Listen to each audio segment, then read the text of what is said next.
Hello मेरी YouTube family, कैसे हैं आप सब। आई होप आप सब बहुत अच्छे होंगे। तो चलिए आज का ब्लॉग शुरू करते हैं ज़्यादा बात ना करते हुए। तो कुछ दिनों पहले मेरे देवर की शादी हुई थी। तो हमारे यहाँ रिवाज है कि शादी के 1 साल के अंदर ही दूध दहिया खिलाई जाती है। जो लोग यूपी के होंगे वो जानते होंगे कि दूध दहिया किसे कहते हैं। तो अभी कुछ दिनों पहले मैं अपने ससुराल गई थी, तो मैंने सोचा चलो ये वाली पूजा भी करवा देते हैं। तो मैंने आज मैं कैसे हमारे यहाँ वो पूजा होती है, आज आपको मैं वही दिखाना चाहती हूँ। तो देखिए दूध दहिया की पूजा हमारे यहाँ हो रही है। हमारे घर के जितने भी बड़े लोग हैं वो सब आए हुए हैं। मेरी देवरानी बैठी हुई है जिसकी हाल ही में अभी शादी हुई है, और भी हैं बहुत से फैमिली के मेंबर हैं, और कुछ मोहल्ले की औरतें हैं, आसपास की लेडीज़ हैं, मेरे बच्चे अच्छे सब खेल रहे हैं यहाँ पर। तो देखिए किस तरीके से पूजा शुरू होती है।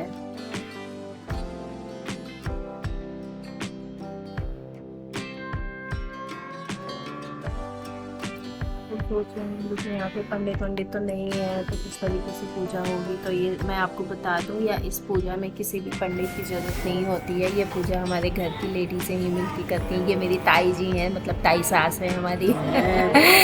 ये कैमरे में नहीं आती हैं जल्दी, तो मैंने इन्हें चुपके से ले लिया था। मुझे डांटने लग रही थी।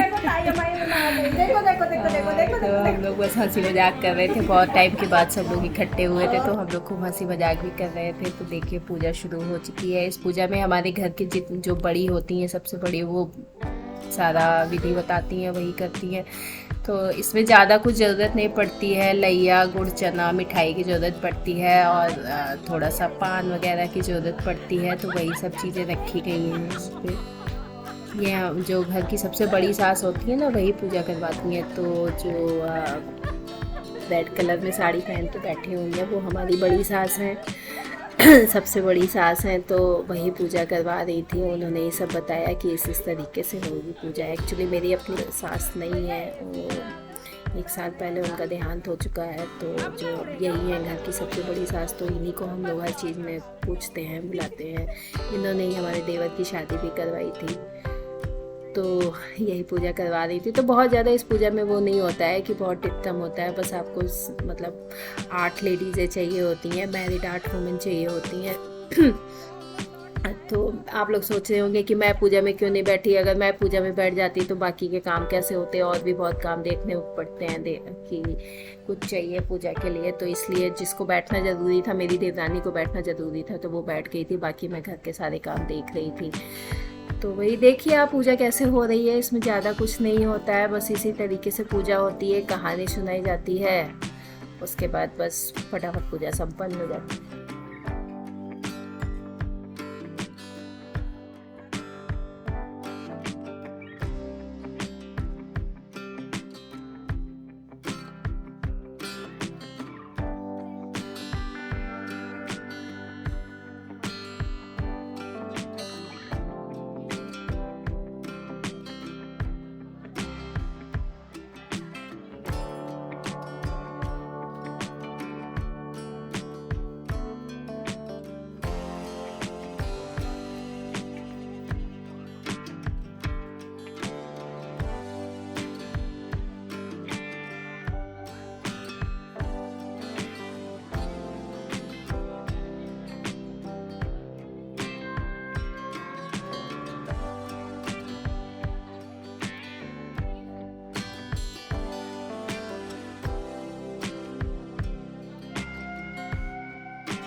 थोड़ा से मांगा, बहुत दे दिया मैंने थोड़ा से मांगा।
तो अभी पूजा संपन्न हो चुकी है, सब लोगों ने अच्छे से पूजा हो गई थी, कर ली थी। एक्चुअली इस पूजा से पहले कुछ भी खाया पिया नहीं जाता है, तो फिर जब पूजा संपन्न हुई उसके बाद हम लोगों ने मैंने सबको चाय और नाश्ता करवाया। तो जितनी भी लेडीज़ आई थी सभी खाली पेट रहती हैं, कोई भी सुबह से चाय पानी नहीं पीता है। इस पूजा में पूजा होने के बाद ही खाया पिया जाता है, तो सबके लिए चाय बनवाई गई, नाश्ता भी आया, तो सब ने चाय नाश्ता किया। बहुत खुशी से, बहुत अच्छे से पूजा संपन्न हुई, सब लोग बहुत खुश थे। तो भगवान जी का आशीर्वाद है, भगवान का सब दोनों की, मेरे देवर देवरानी की जोड़ी ऐसे ही बनी रहे, सलामत रहे, बस यही चाहते हैं। और आप लोग भी ऐसे ही प्रार्थना करिएगा कि मेरा परिवार हंसी खुशी रहे। तो अगर आपको मेरा आज का ये व्लॉग पसंद आया हो और जिनको इस पूजा के बारे में पता हो तो प्लीज़ मुझे कमेंट बॉक्स में बताइए कि आपके यहाँ ये पूजा होती है कि नहीं होती है, और होती है तो किस तरीके से होती है। मैंने तो दिखाया कि मेरे यहाँ किस तरीके से होती है, अब आप मुझे बताइए कि आपके यहाँ ये पूजा किस तरीके से होती है। Thank you guys. और प्लीज़ अगर आपको मेरा ये ब्लॉग पसंद आया हो तो मेरे चैनल को लाइक एंड सब्सक्राइब करना बिल्कुल भी मत भूलिएगा, और बेल बटन दबाना बिल्कुल भी मत भूलिएगा। मैं ऐसे ही आपके लिए और नए नए ब्लॉग लेके आती रहूँगी।